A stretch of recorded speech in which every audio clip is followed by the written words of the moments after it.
China ने अपनी factories दोबारा खोल दी हैं और सब वापस काम पे जा रहे हैं, पर वो काम अब हमेशा के लिए बदल गया है।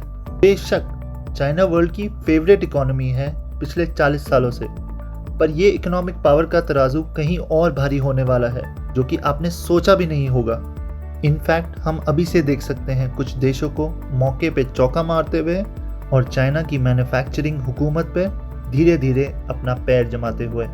और किसे पता, जो हो रहा है वो एक नई इकोनॉमिक सुपर पावर का जन्म हो, यही हमारी आंखों के सामने। पर इन सब चीज़ों की होने की वजह थोड़ी पेचीदा है। ये कहानी कुछ दशक पहले शुरू हुई। 1970 के दशक में चाइना अपनी इकोनॉमिक पॉलिसी को कम्युनिज्म से कैपिटलिज्म की तरफ ले जा रहा था। उन्होंने जल्द ही स्पेशल इकोनॉमिक जोन्स बनाए, जहां पोर्ट्स और फैक्ट्रीज थी जो उनकी प्रोडक्शन और एफिशिएंसी को काफ़ी गुना बढ़ाने लगी। और जैसे ही ये स्पेशल इकोनॉमिक जोन्स खुले और दूसरे देशों से बिजनेस और इन्वेस्टमेंट आना शुरू हुए, चाइना की इकॉनमी दौड़ने लगी। 1980 के दशक में कई फॉर्च्यून 500 कंपनियों ने अपने सामान की मैन्युफैक्चरिंग चाइना में शुरू कर दी, क्योंकि चाइना उसी क्वालिटी का सामान बना के दे रहा था जो उनको वेस्टर्न कंट्रीज बना के दे रही थी, बट काफ़ी कम दामों में। इस सब का रीज़न था उनकी सस्ती चाइनीज़ लेबर, जिनकी डेली वेज काफ़ी कम थी। उसी के साथ साथ उनके टैक्स लॉस और एक्सपोर्ट इंपोर्ट की ताकत। एकदम से अगर कोई कॉम्पिटिटर कहीं भी चाइना के बाहर कुछ मैन्युफैक्चर करना चाहता तो प्राइस वॉर में हार जाता और अपना धंधा बंद करके बैठ जाता। तो अब सब चीज़ हो रही थी मेड इन चाइना। 2010 के दशक में पूरी दुनिया में हर 3 में से 1 प्रोडक्ट चाइना में मैन्युफैक्चर होने लगा।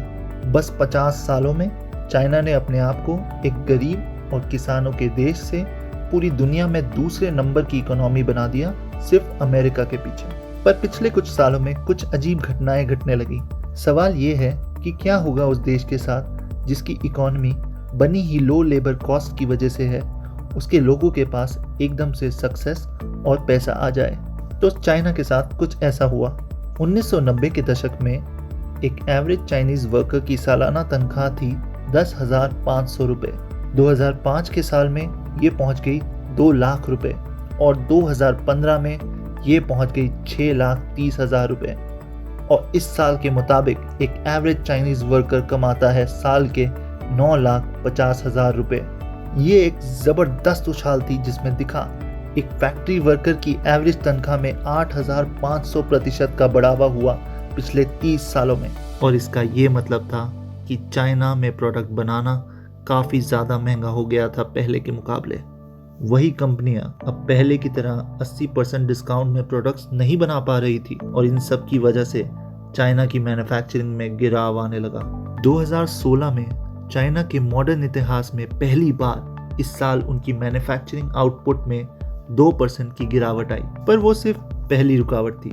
2016 के बाद से चाइना ने अपनी मैन्युफैक्चरिंग में धीरे धीरे बढ़ोतरी देखी, पर फिर अमेरिका ने चाइना से इंपोर्ट पे टैरिफ लगा दिए। इसका नतीजा था चाइना से अमेरिका का इंपोर्ट 2019 में 7% नीचे गिर गया। इसी वजह से बहुत सारी अमेरिकी कंपनीज को दूसरे देशों के पास जाना पड़ा अपने प्रोडक्ट्स बनवाने के लिए। और अगर ये काफ़ी नहीं था, प्राइवेसी कंसर्न्स और चाइना और वेस्टर्न कंट्रीज में नोक-झोंक बढ़ती ही जा रही थी, क्योंकि चाइना पूरी दुनिया के टेक्नोलॉजी सेक्टर पर राज कर रहा था। उसके बाद दुनिया भर की सरकारें पूरी कोशिश करने लगी कि चाइना को अपने देश से बाहर निकाला जाए और अपनी कंपनीज को बोनस देने लगी ताकि अपने ही देश में वो प्रोडक्शन कर पाए। इनफैक्ट पिछले हफ्ते ही United States Department of Justice ने FCC को रिक्वेस्ट किया है कि चाइना की टेलीकॉम को US में ख़त्म कर दें, क्योंकि ये एक नेशनल सिक्योरिटी का मुद्दा हो गया है। तो बढ़ती हुई लेबर कॉस्ट, जियोपॉलिटिकल झगड़े, ये सब कारण हैं जो हमें इस घड़ी में लेकर आए हैं। फिर आया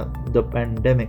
देखने वाली बात ये है कि हालांकि चाइना की मैन्युफैक्चरिंग पिछले कुछ साल से नीचे जा रही है, फिर भी ये देश अभी तक दुनिया का सबसे बड़ा मैन्युफैक्चरर है। तो जब वुहान में पैंडेमिक आया और चाइना की मैन्युफैक्चरिंग फैक्ट्रियां बंद पड़ गई, बहुत देश जो चाइना पे ज़रूरी चीज़ों के लिए निर्भर थे मुश्किल में आ गए। जैसे कि चाइना दुनिया का सबसे बड़ा मेडिकल इक्विपमेंट मैन्युफैक्चरर है, तो जब दुनिया के पास मास्क, वेंटिलेटर और ग्लव्स खत्म हुए, वो उनको चाइना से दोबारा नहीं खरीद पाए। वो मैन्युफैक्चरर जिस पे वो इतने सालों से भरोसा करके बैठे थे उनको ना कह रहे थे। बस यही नहीं, चाइना दुनिया का दूसरा सबसे बड़ा दवाइयों का भी मैन्युफैक्चरर है। तो जब ये पैंडेमिक आया, FDA ने रिपोर्ट की 100 रोजाना इस्तेमाल होने वाली दवाइयों की कमी हो चुकी है मार्केट में। और ये कमी सिर्फ मेडिकल सेक्टर में नहीं, सारी इंडस्ट्रीज में दिखाई दी। एकदम से बिजनेसेस फैशन और टेक इंडस्ट्री का स्टॉक ऑर्डर कर रहे थे, वो करीबन 1 से 2 महीने के डिले देख रहे थे।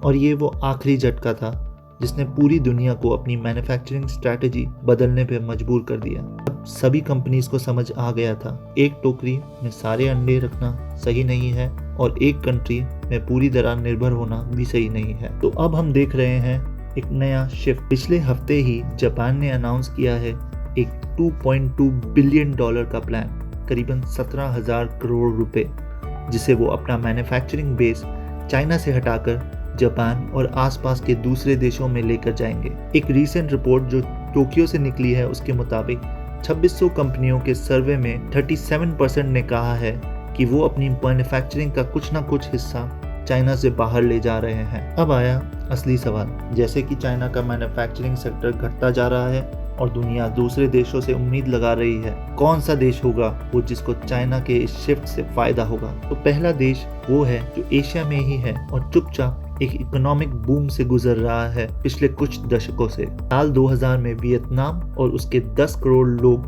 बेहद गरीबी की चपेट में थे। उस टाइम वियतनाम की GDP पर कैपिटा मात्र 26,000 रुपए थी। फिर उनको इकोनॉमिक गॉड्स की एक भेंट मिली, चाइना की पॉपुलेशन के पास पैसा आने लगा। 2000 के दशक में कुछ कंपनियां जैसे नाइकी अपनी फैक्ट्रीज वियतनाम में खोलने लगी, क्योंकि वियतनाम में प्रोडक्शन काफी सस्ती पड़ रही थी चाइना के मुकाबले। और आने वाले सालों में कई और कंपनीज भी यही करने लगी। और जैसे जैसे चाइना की दौलत बढ़ती थी, वियतनाम में मैन्युफैक्चरिंग भी बढ़ती जा रही थी। आज के दिन वियतनाम को मिडिल इनकम कंट्री में गिना जाता है और उनकी GDP पर कैपिटा अब करीबन 3.5 लाख रुपए है। और ध्यान रखिए, ये जो चेंज पॉवर्टी से मिडिल इनकम तक हुआ है वो सिर्फ मात्र 20 साल में हुआ है, जो वियतनाम को हिस्ट्री में सबसे तेज ग्रोइंग देशों में से एक बनाता है। और अगर ऐसा ही चलता रहा तो हम आगे चल के देख सकते हैं वियतनाम दूसरे देश जैसे United Arab Emirates, Singapore, Iran और हांगकांग को इकोनॉमिक पावर में पीछे छोड़ देगा। एक और देश है जो चाइना की मैन्युफैक्चरिंग डाउनटर्न का फायदा उठा पाया है, वो भी पिछले 2 सालों में, वो है मैक्सिको। टेम्पेस्ट कैपिटल कंपनी ने अनुमान लगाया है कि मैक्सिको को करीबन 65,000 करोड़ से 1 लाख करोड़ रुपए जो चाइना की मैन्युफैक्चरिंग से बाहर निकाला गया है वो मिलेगा आने वाले समय में। और उसके ऊपर फुली एंड लार्डनर कंपनी के 160 एग्जीक्यूटिव्स के एक सर्वे से पता चला है कि अमेरिका की 2/3 बड़ी कंपनियों ने सोच लिया है कि वो अपनी मैन्युफैक्चरिंग का कुछ ना कुछ हिस्सा चाइना से मैक्सिको लेकर आएंगे आने वाले 2 साल में। हम ये पता नहीं इनमें से कितनी कंपनीज अपनी बात पर अटल रहेंगी, पर हमारे पास इतना डाटा है जो ये प्रूव करता है कि मैक्सिको अभी से ही एक मैन्युफैक्चरिंग हब बनने वाला है। जैसे कि 2017 में अमेरिका को मैक्सिको का एक्सपोर्ट 14% से बढ़ा है, जो उसे बनाता है $320 बिलियन। अगर कंपेयर करें तो वो चाइना से अमेरिका के एक्सपोर्ट का 42% बनता है। इसका मतलब मैक्सिको को अभी थोड़ा और टाइम लगेगा, पर वो हर साल आगे बढ़ रहा है। पर एक देश है जिसको हो सकता है इन सबसे ज्यादा फायदा हुआ है, वो है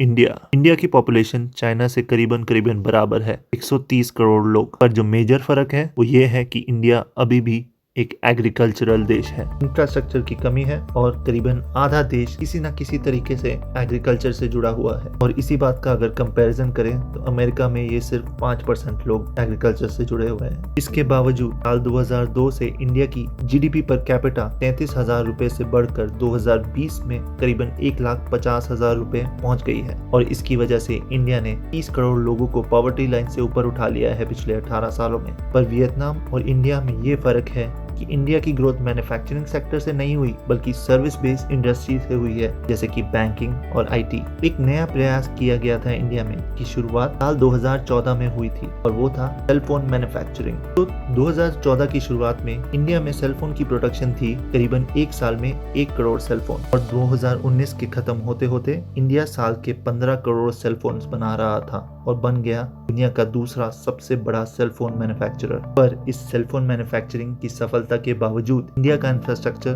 अभी काफी कठिनाइयों से जूझ रहा है वो अगला चाइना बन सके। कुछ बड़ी कंपनियों की इन्वेस्टमेंट जैसे कि एप्पल ने आईफोन का नया प्लांट चेन्नई में लगाया है, उससे हम देख सकते हैं कि इंडिया की मैन्युफैक्चरिंग में अभी उम्मीदें हैं। और इंडिया की सबसे बड़ी ताकत है उसके लोग। इंडिया की एक नौजवान पॉपुलेशन है और उसके साथ काफी सस्ती लेबर अवेलेबल है। यहाँ की एवरेज मैन्युफैक्चरिंग लेबर दिन के 350 रुपए कमाती है, जिसके मुकाबले चाइनीज मैन्युफैक्चरिंग लेबर दिन के 2000 रुपए कमाती है। इस सब के चलते कई कंपनीज ने इंडिया में इंटरेस्ट दिखाया है और इंफ्रास्ट्रक्चर की कमियों को नज़रअंदाज किया है। तो अगर इंडिया अपने इंफ्रास्ट्रक्चर को थोड़ा ठीक ठाक कर सके और मैन्युफैक्चरिंग इंडस्ट्री पे थोड़ा ध्यान दे जैसा चाइना ने 1990 के दशक में किया था, तो काफ़ी चांस है कि इंडिया दुनिया का तीसरा इकोनॉमिक सुपर पावर बन सकता है चाइना और अमेरिका के साथ। इसके अलावा कई और कंट्रीज को भी फायदा हुआ है चाइना के इस मैन्युफैक्चरिंग डाउनटर्न से, पर इसका मतलब ये नहीं है कि चाइना ये मैन्युफैक्चरिंग ताज अपने सर से इतनी आसानी से छोड़ देगा। ऐसा लगता है कि करीबन 20 साल लगेंगे किसी भी देश को चाइना को इस मैन्युफैक्चरिंग सेक्टर में टक्कर देते हुए। कुछ लोगों का ये भी कहना है कि अगले 50 सालों में आर्टिफिशियल इंटेलिजेंस और रोबोटिक्स इतनी एडवांस हो जाएगी कि काफी सामान सब अपने अपने देश में ही बना पाएंगे। पर अगर ऐसा नहीं होता 50 सालों में, तो एक पूरा ऐसा कॉन्टिनेंट है जिसके पास बड़ी पॉपुलेशन और सस्ती लेबर की कमी नहीं है और उसे अभी से ही अगली चाइना और अमेरिका की रणभूमि माना जा रहा है। तो अगला सवाल आपके लिए है, आपको क्या लगता है कि क्या होने वाला है मैन्युफैक्चरिंग सेक्टर में आने वाले सालों में? क्या चाइना में डाउनटर्न आएगा? कौन होगा अगला मैन्युफैक्चरिंग सुपर पावर? कमेंट्स में अपने जवाब लिखें और अगर ये वीडियो आपको पसंद आया हो तो प्लीज़ इस चैनल को सब्सक्राइब करें और लाइक का बटन दबाएं।